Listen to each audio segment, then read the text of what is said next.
Hello everyone. आज आपण SY BCom corporate accounting semester 4 या सब्जेक्टमधील chapter number 4 accounting ratio analysis illustration number 17 page number 4.59 पाहणार आहे. सर्वात प्रथम आपण क्वेश्चन रीड करून घेणार आहोत. The following is the balance sheet of Hindalco limited Himmatpur as on 31 March 2025. आपल्याला एक बॅलन्स शीट दिलेली आहे 2025ची. तर लायबिलिटी साईडला काय दिलं आहे बघा, share capital, profit and loss, journal reserve. हे शेअर होल्डर फंड आहे, म्हणजे हे ओनरचं आहे किंवा इंटरनल लायबिलिटी आपण म्हणतो की जे अंतर्गत देणं आहे, म्हणजे जे शेअर होल्डरांचं आहे. शेअर होल्डरांचे पैसे कुठले आहेत तर share capital, profit and loss आणि जर्नल रिझर्व. 12% डिबेंचर्स हे तुम्ही बाहेरून लोन घेतलेलं आहे, ही एक्सटर्नल किंवा बाहेरची लायबिलिटी आहे, हे बाहेरचं देणं आहे. हे डिबेंचर्स आहेत, हे लॉंग टर्म लोन असतं हे. त्याच्यानंतर क्रेडिटर्स, बिल्स पेबल ही तुमची करंट लायबिलिटी आहे. ॲसेटला आहे land and building, plant and machinery ही तुमची फिक्स ॲसेट आहे. Stock in trade, debtors, bills receivable आणि बँक बॅलन्स ही तुमची करंट ॲसेट आहे. तुम्हाला रेशिओ फाईंड करायचा आहे. Current ratio, quick ratio, inventory म्हणजे stock, inventory to working capital. त्याच्यानंतर आहे डेप्ट टू इक्विटी. डेप्ट म्हणजे लॉंग टर्म डेप्ट, म्हणजे इथं डिबेंचर्स येणार आहे ते डेप्टमध्ये, आणि इक्विटी म्हणजे shareholder fund. Proprietary ratio, proprietor म्हणजे ओनर ऑफ अ कंपनी, कंपनीच्या ओनरचा रेशो काढायचा आहे, म्हणजे त्याची total capital share holder fund किती आहे, किंवा त्याला आपण शेअर होल्डर फंड आणि टोटल ॲसेट किती आहे ह्याचा रेशो हा काढला जातो. त्याच्यानंतर आहे कॅपिटल गेअरिंग रेशो, म्हणजे तुम्ही कॅपिटल ज्याला पर्सेंटेज दिलेला आहे अशांचा आपण इथं विचार करणार आहोत. पुढे गेल्यानंतर मी सांगणार आहे त्यांना तुम्ही काय रिटर्न देता, आणि कॅपिटलवर दिलेलं रिटर्न ह्याच्यावरून कळतं आपल्याला की कॅपिटलवर आपण यांना रिटर्न देणार आहे. त्याच्यानंतर आहे current asset to fix asset, current asset to fix asset. तर आपल्याला काय फाईंड करायचं आहे ते कळालं. आता आपण सोल्युशनला सुरुवात करू. सर्वात पहिलं आपल्याला करंट रेशो दिलेला आहे, आपण करंट रेशो फाईंड करणार आहोत. फक्त एकच minute.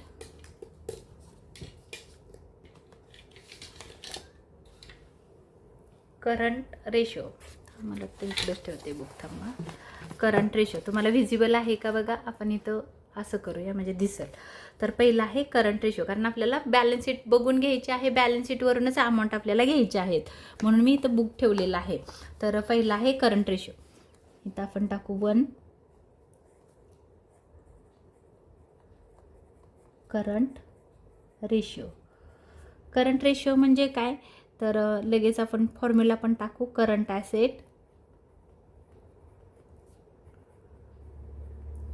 Assets divide by current liabilities.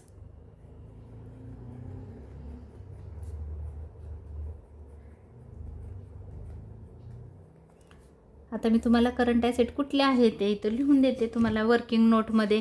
आपण वर्किंग नोट दुसऱ्या पेजवर करू. वर्किंग नोट्स हे तुम्हाला कळावं म्हणून मी ह्या पेजवर करते. तर तुम्हाला माहिती आहे करंट ॲसेट म्हणजे काय, तर ह्या चालू वर्षी तुमच्याकडे किती संपत्ती आहे किंवा प्रॉपर्टी आहे. करंट एका वर्षाच्या आतली, म्हणजे जी फिक्स ॲसेट सोडून जे आपण असतात त्या सगळ्या करंट ॲसेट असतात. मग इथं आहे स्टॉक इन ट्रेड, आपण नुसतं स्टॉक म्हणू, स्टॉक इन ट्रेड, किंवा लिहिते मी इथं ट्रेड. प्लस कोण आहे डेटर्स,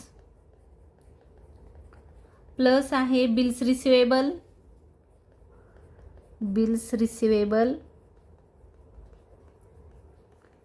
प्लस आहे बँक बॅलन्स.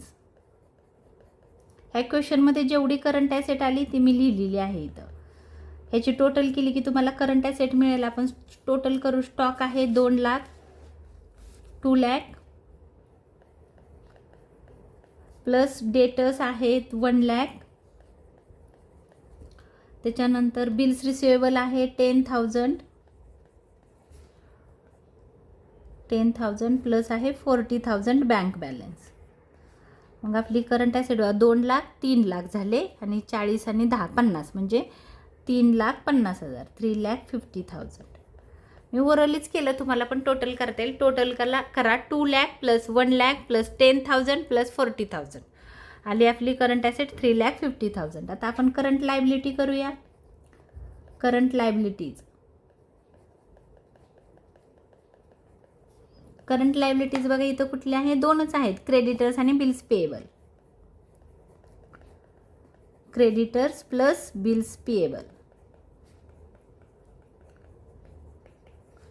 क्रेडिटर्स आहेत 1,00,000 आणि बिल्स पेएबल आहेत 50,000.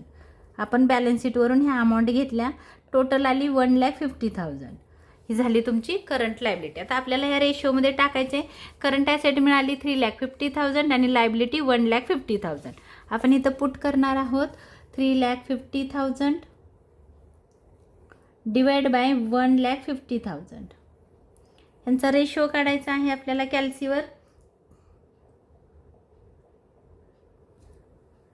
3,50,000 डिवाइड बाय 1,50,000.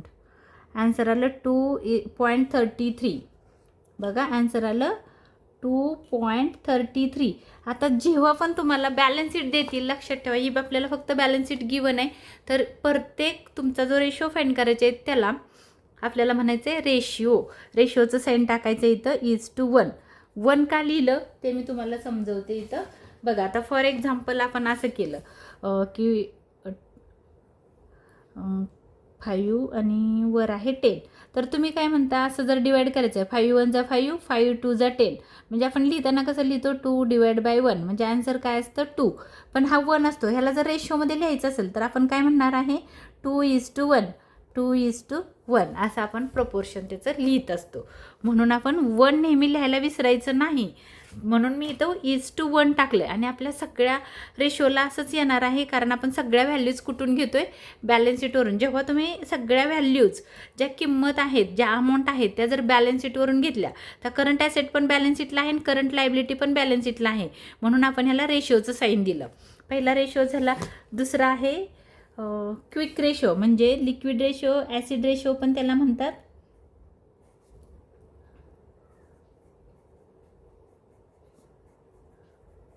क्विक रेशो ह्याचा फॉर्म्युला आहे करंट ॲसेट,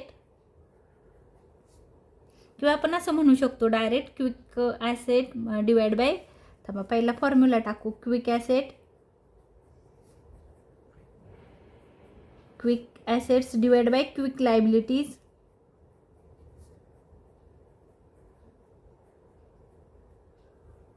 क्विक म्हणजे ताबडतोब, ज्याचं रूपांतर लगेच पैशात होतं अशा ॲसेट.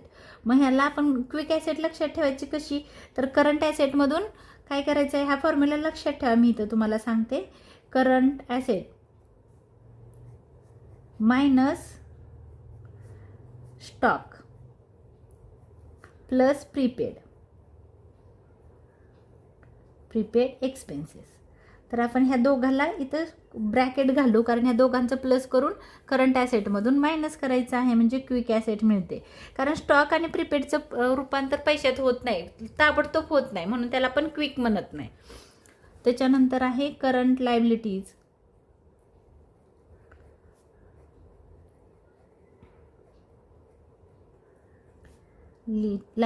लेस बँक ओव्हरड्राफ्ट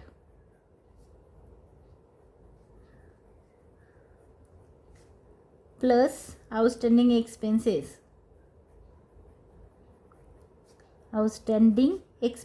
ह्याला पण आपण ब्रॅकेट घालू. जर समजा क्वेश्चनमध्ये बँक ओव्हरड्राफ्ट आणि आउटस्टँडिंग एक्सपेन्सेस दोन्ही असेल तर दोघांना ॲड करायचं आणि मग करंट लायबिलिटीतून लेस करायचं. हा फॉर्म्युला तुम्ही चांगला लक्षात ठेवा, हा कॅल्क्युलेट करायला इझी जातो. तर आता आपल्याला माहिती आहे करंट ॲसेट आपल्याला मिळालेली आहे 3,50,000. आता आपल्याला त्याच्यातून काय लेस करायचं आहे, स्टॉक. आता तुमच्या क्वेश्चनमध्ये प्रीपेड एक्सपेन्सेस नाही आहेत, त्यामुळे इथं बघा बॅलन्स शीट आहे. स्टॉक इन ट्रेड आहे 2,00,000, मायनस केले आपण इथं 2,00,000. जर समजा प्रीपेड असतं तर आपण ह्या 2,00,000 मध्ये ॲड केलं असतं, मग 3,50,000 मधून टोटल अमाऊंट लेस केली असती. डिवाइड बाय करंट लायबिलिटी आहे 1,50,000. लेस बँक ओव्हरड्राफ्ट आहे का बघा, इथं तुमच्या क्वेश्चनमध्ये नाही, म्हणजे इथं बँक ओव्हरड्राफ्ट नाही, म्हणून हे 1,50,000 तसंच राहणार आहे.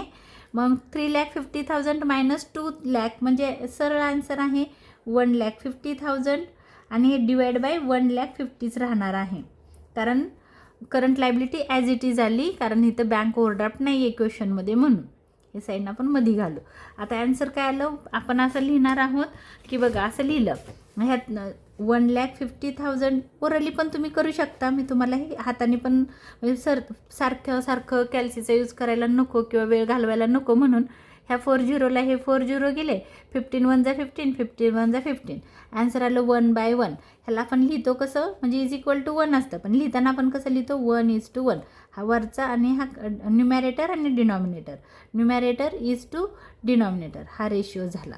तर आपण इथं लिहिणार आहोत रेशिओ आहे 1:1. कळालं असेल तुम्हाला. नेक्स्ट रेशिओ आहे इन्व्हेंटरी. इन्व्हेंटरी म्हणजे स्टॉक.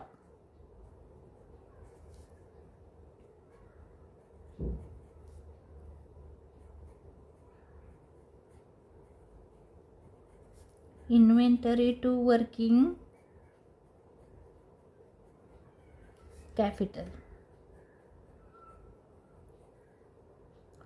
ह्याचा आपण इन्व्हेंटरी म्हणजे आता बघा नेहमी लक्षात कसं टू शब्द आला की इन्व्हेंटरीवर येणार आहे, स्टॉकवर येणार आहे, वर्किंग कॅपिटल खाली येणार आहे.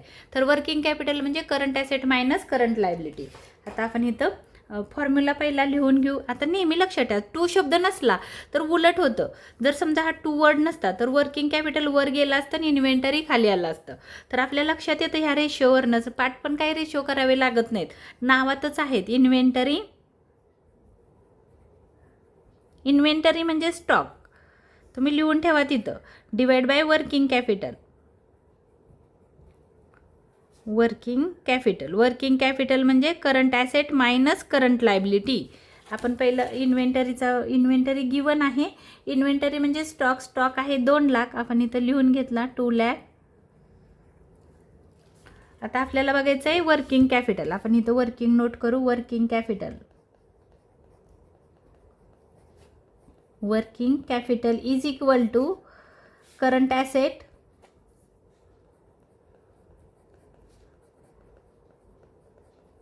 Minus current liability.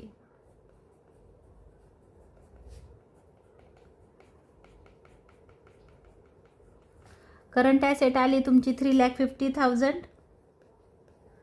पहिलं काढलेलं आहे, वर्किंग केलेलं आहे, मायनस करंट लायबिलिटी आहे 1,50,000.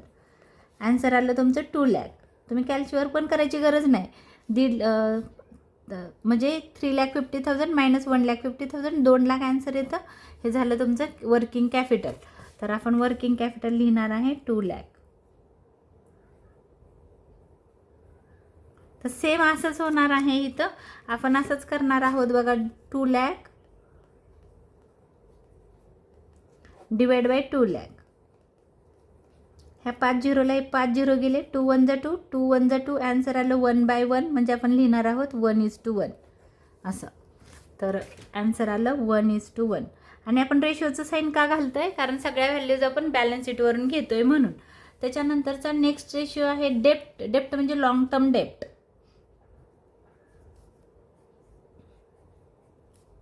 डेप्ट टू इक्विटी. तर डेप्ट टू इक्विटी म्हणजे लॉंग टर्म डेप्ट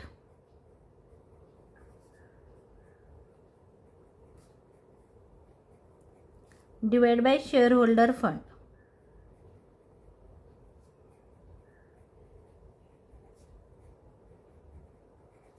लॉंग टर्म डेप्ट इथं एकच आहे. आपण इथं लिहून देते तुम्हाला. Long term dept is equal to किती % डिबेंचर्स आहेत बघा इथं. 12% डिबेंचर्स. 12% डिबेंचर्स. 12% डिबेंचर्स. अमाऊंट आहे त्याची 4,20,000. 4,20,000 हे झालं लॉंग टर्म डेप्ट. आता आपल्याला काढायचं आहे शेअर होल्डर फंड. शेअर होल्डरांचं काय काय असतं तर equity share capital, equity shares plus preference shares plus reserve, journal reserve आणि प्लस P&L. प्रॉफिट आला तर प्लस, लॉस आला तर लेस करायचं आहे. आपल्या इथं प्रॉफिटच आहे म्हणून मी इथं प्लस लिहिलं प्रॉफिट अँड लॉस. तर आता क्वेश्चनमध्ये बघा इथं इक्विटी शेअर कॅपिटल किती आहे 2 लाख. प्रेफरन्स आहेत का नाही आहे. प्रॉफिट अँड लॉस दिलेला आहे 30,000 आणि जर्नल रिझर्व आहे 40,000. म्हणजे 4 आणि 3 7 2,70,000. हा झाला तुमचा कॅपिटल फंड. हे झालं तुमचं लॉंग टर्म डेफ्ट. आता काय करायचं आपल्याला, रेशो फाइंड करायचा आहे. डेफ्ट इक्विटी रेशो आपण लिहिलेला आहे. अमाऊंट आहे 4,20,000 डिवाइड बाय 2,70,000. रेशो काढू आपण इथं 4,20,000 बघा विजिबल आहे का, डिवाइड बाय 2,70,000. आन्सर आलं 1.555.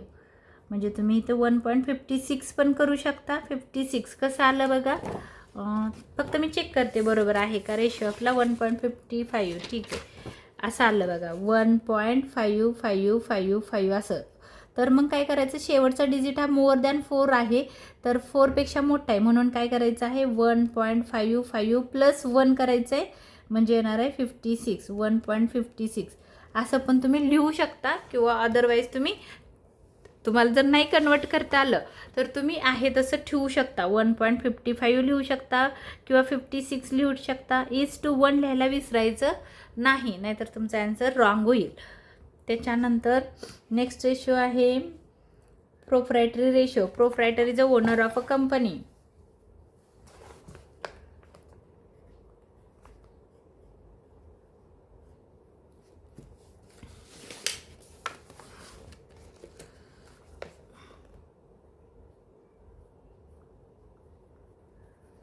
Proprietary ratio.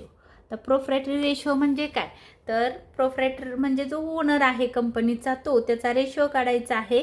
तर आता इथं प्रोप्रायटर म्हणजे त्याला काय करायचं आहे आपल्याला, टोटल ॲसेटची टोटल एक घ्यायची आहे, आणि शेअर होल्डर फंड म्हणजे shareholder fund divide by total asset. आपण एकदा फॉर्म्युला चेक करू. प्रोप्रायटरी फंड बरोबर आहे. आपण इथं टाकू शेअर होल्डर फंड. हाच लिहाल रेशो, शेअर होल्डर फंड. बुकमधलाच लिहिला पाहिजे असं काय नाही, हे लक्षात राहतं. प्रोप्रायटरी फंड कळत नाही मुलांना, म्हणून share holder fund divide by total assets. तर आता शेअर होल्डर फंड आपण काढलेला आहे, परत काढायची गरज नाही. शेअर होल्डर फंड आले 2,70,000. परत काढायचं नाही. आन्सर आले 2,70,000. आणि टोटल ॲसेट तुमच्या इथं दिलेली आहे बघा. टोटल ॲसेट साईडची टोटल आहे 8,40,000.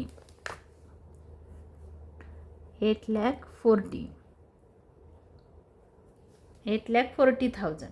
आता आपण करू 2,70,000 डिवाइड बाय 8,40,000. आन्सर आलं 0.21. सॉरी 0.321 किंवा नुसतं 32 लिहिलं तरी चालेल. 1:1 लिहायला विसरायचं नाही. हा झाला प्रोप्रायटरी रेशो. फक्त मी चेक करते बरोबर आहे का.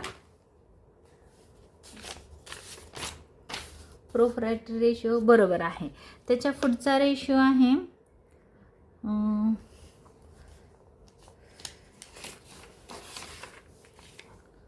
Capital gearing ratio.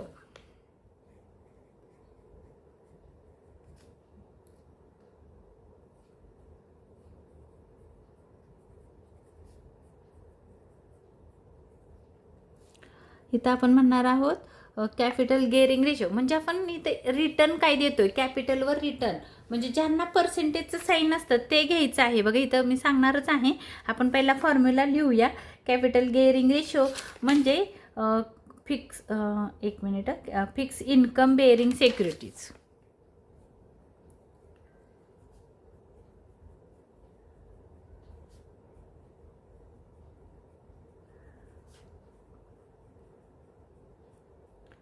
Securities divide by, आता बघा कॅपिटलवर देतो आपण म्हणून म्हणलेलं आहे fixed income bearing securities divide by share capital. आता इथं काय येणार आहे, शेअर कॅपिटल. आता आपल्याला इथं बघायचं आहे फिक्स्ड बेअरिंग फिक्स बेरिंग म्हणजे ज्याला फिक्स रेट आहे. इथं बघा डिबेंचर्सला फिक्स म्हणजे जेव्हा आपण क्वेश्चनमध्ये ना तुम्हाला असं लिहितील बघा प्रेफरन्स शेअर्स आलं तर प्रेफरन्स शेअर्स पण येणार आहे. 12% डिबेंचर्स, कधी म्हणतील 6% प्रेफरन्स शेअर्स, तर मग प्रेफरन्स शेअर्स पण येणार. ज्याला पर्सेंटचं साईन आहे लायबिलिटी साईडला त्याची टोटल घ्यायची आहे. आज आपल्या क्वेश्चनमध्ये एकच आहे म्हणून मी पाहिजे तर इथं लिहून देते तुम्हाला. नाव आहे काय म्हणायचं आहे, फिक्स्ड इन्कम फिक्स स्वरूपाचं इन्कम असतं.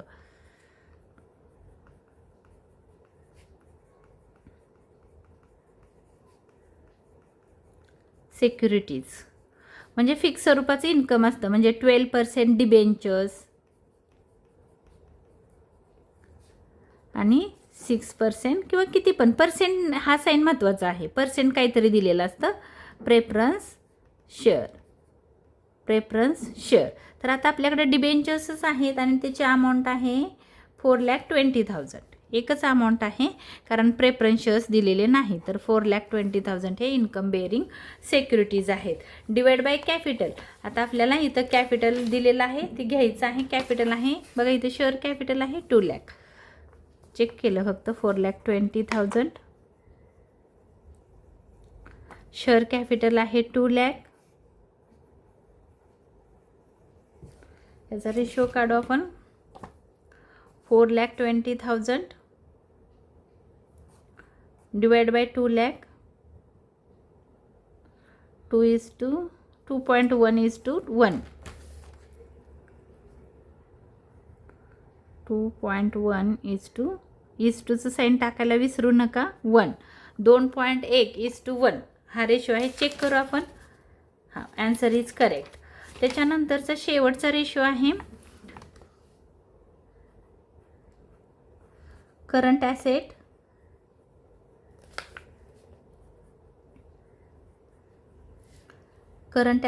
To fix asset.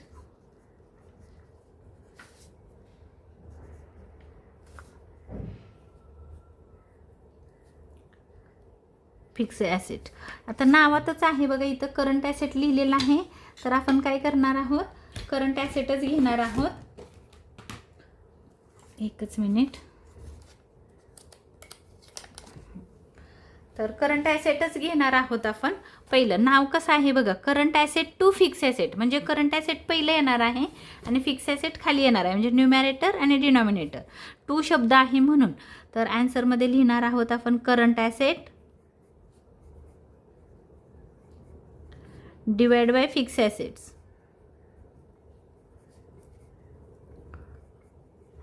Current asset आपण काढलेली आहे वर्किंग नोटमध्ये. करंट ॲसेट आहे 3,50,000.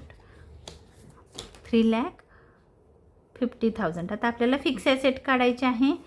तर डिवाइड बाय फिक्स ॲसेट. आता मी इथं तुम्हाला फिक्स ॲसेट म्हणजे काय ते लिहून देते. Fixed assets is equal to, ह्या क्वेश्चनमध्ये आहे land and building, plant and machinery.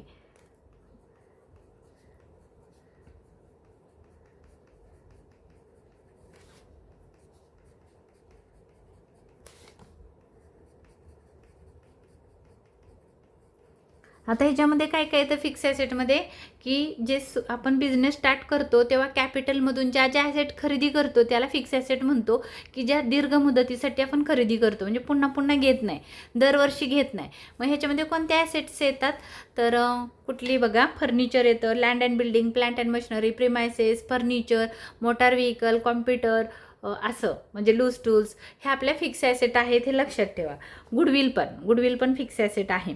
Goodwill, patents, trademark, परत लायसन, फ्रँचायसी, तर हे सगळे आपल्या ट्रेडमार्क वगैरे, कॉपीराईट्स हे सगळे आपली फिक्स ॲसेट आहे.